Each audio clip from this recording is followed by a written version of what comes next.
Hello and welcome back to the channel. I hope that you're doing well. In today's video I'm using the new palette that I set up in last week's video, which I'll leave in the cards above if you'd like to check that out. It is a 16 well palette that I've made to act as a kind of hybrid studio and travel watercolour palette for me. It's the largest palette I would feel comfortable going outside with. It's just smaller than an A5 sketchbook, and it is definitely a lot larger than my micro palette that I normally take outside with me. I'm also using Baohong Academy watercolour block paper today. It is my first time using Baohong paper, and I showed these blocks in a recent art haul.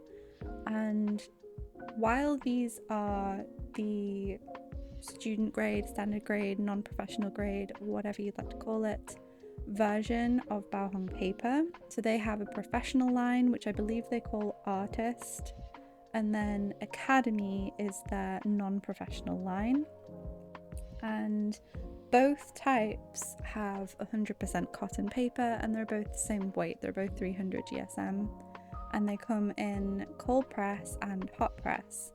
And this is here, the illustration I'm doing today is the first time I'm using the paper.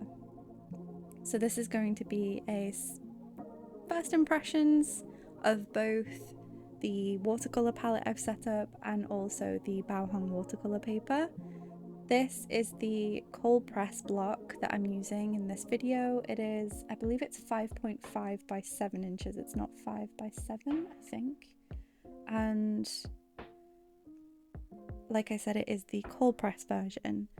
And one thing that I noticed straight away with both the blocks is that it's quite a textured paper. Even the hot press has quite a bit of texture to it. Although I'm using the cold press here, I didn't have too much of a problem making lines with the brush pen that I'm using here. I believe I did all of the line art with just this brush pen, which is a Uni Pin Fineline brush nib. And then I did also use a white jelly roll at the very end for the whiskers. And I didn't have any particular problem using either of these pens despite the textured surface of the cold press paper. And while I will be giving some first impressions of how this paper worked out for me, I'm not going to give a full review of the paper until I have a lot more experience working with it and also with the hot press as well. I'm not comfortable just basing one drawing and then using one drawing to base my full opinions of the paper on.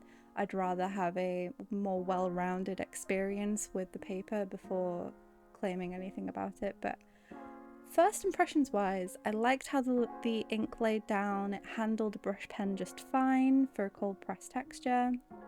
And for the watercolour, I was very pleasantly surprised. It acted just like how you'd expect a 100% cotton paper to act in comparison to pulp paper, so we're off with a good start. The sizing on it was actually a really pleasant experience. I was expecting, because it's student grade or non-professional grade, that the sizing's probably going to be the distinguishing factor between this and the professional line. While I haven't tried the professional line, the sizing on this paper with the illustration that I did today in this video didn't bother me at all. In fact, I actually preferred the experience of the sizing on this paper to, say for example, my recent experiences with the Strathmore Mixed Media Art Journal, which is also 100% cotton, but it does have thinner paper. The sizing on the Strathmore Mixed Media Art Journal I have found to act very interestingly when I use it with watercolour. I've done some paintings on this channel in the recent months in that sketchbook, and you can see how quickly the water just dries, just almost instantly, and it makes it very difficult to do soft blending without having to go in immediately, holding multiple brushes with clean water in one ready to soften edges, and you just have to be very, very on point and fast when you're painting, at least in my experience of using that paper. I was able to take my time a little bit more with this Baohong block. I was able to lay down a wash and then move it throughout the whole of the area that I wanted to work, and then when I went back to soften edges where I first laid down the colour, it was still wet. I could still work into it, and it hadn't dried immediately like it would have with the Strathmore paper, specifically the mixed media art paper. Strathmore does make 300 GSM 100% cotton watercolour paper in sheets, and I'm interested to try those at some point and see if the experience of painting on them is any better than the mixed media art journal. But that's for future me to experiment with and discover. A little bit about the illustration itself. You'll have seen that I mixed up a few different puddles on my palette. So I started this with a light wash with just yellow ochre, and then I mixed together a couple puddles of varying amounts of yellow ochre, burnt sienna, and in the top puddle a touch of brown red. I always get it the wrong way around. I believe it's brown red by Shinhan. And I laid that down first, let it dry, and then now I'm going in with a further layer of the yellow ochre intensive mix. So I think I'd put like a tiny bit of burnt sienna in it just to warm it up a little bit further than just pure yellow ochre. Still keeping it quite light.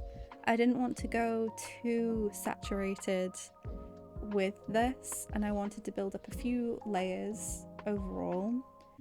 And once I finished with the initial yellow ochre layers, I then went in with some of the shadows in the white areas, and then I did some final layers of burnt sienna leaning mixes, and then went in with some shadow areas using the puddles that you see at the bottom of the palette. So that's kind of the general process I was going through here. I wanted to work layer by layer and soften edges and have nice blendy mixes when I'm working on a layer, and then let that layer dry and then work on the next layer. So I had a methodological my brain's not working. I had an approach where I was going layer by layer for this, and I was enjoying painting the whole time. I didn't have any particular struggle with this paper. I wasn't frustrated using it with the techniques I was using in this. Again, I want to explore this paper more to see where I might have struggles with it, what it doesn't handle well, what techniques it won't handle well.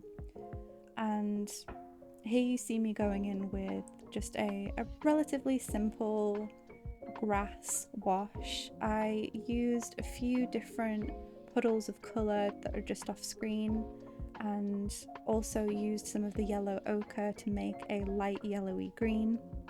I was mainly using a base of Viridian, true Viridian for this, the granulating pigment, to add a little bit of granulation across the grass, especially since I was working with cold pressed paper. It was just something that I felt like doing this time. And then I modified the mix in a few different places to come across a little bit more blue-green, a little bit more olive, and then a little bit more yellow-green in areas. And then later I'll go in with a shadow layer over the grass as well. You'll see me going in now with the ultramarine mix to create some shadow areas across the lioness.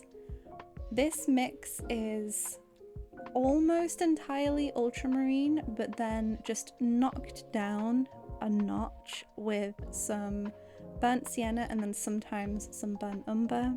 That's just kind of an intuitive thing, painting in the moment, which one I reach for. I enjoy both a burnt sienna and ultramarine grey mix and also a burnt umber and ultramarine grey mix. and I just used either of those to just knock it back a little bit, reduce the intensity, and then I went over, this is my final shadow layer with this mixture. And I say the final shadow layer because once this has been laid down and once I've created soft or hard edges with that layer, I'm leaving it alone and I'm not putting anything else on top of it. And it is mainly because the pigments used, especially the ultramarine, is very, very easy to lift. So if I go in with other layers on top, I'm probably just going to destroy the layers underneath. At least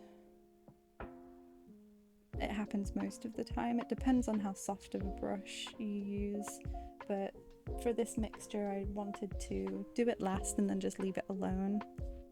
And then once I let it all dry, I went in with the jelly roll you see here and just add in some whiskers. I didn't feel like using masking fluid with this one, and because I'm already using ink with the lines at the start, I didn't really mind just adding white ink for the finish either. And we have a little, well not a little, a large a large lioness laying down on her side here. I wanted to try and have some of the squish in her face to kind of show the gravity of her having her head laying on the ground. And I'm trying to explore more poses now with animals and with human characters as well in my illustrations. So this was a fun way to explore both the materials and then also one of my art aims at the moment. And I'm very excited to continue working with this paper and experimenting with it and finding out what I love and what I hate about it. I have a plan for the hot press block coming up soon, possibly. I've made some sketches and thumbnails in my sketchbook and I'm excited to maybe work with the larger block. We shall see. But thank you so much for watching. I will see you next time. Bye!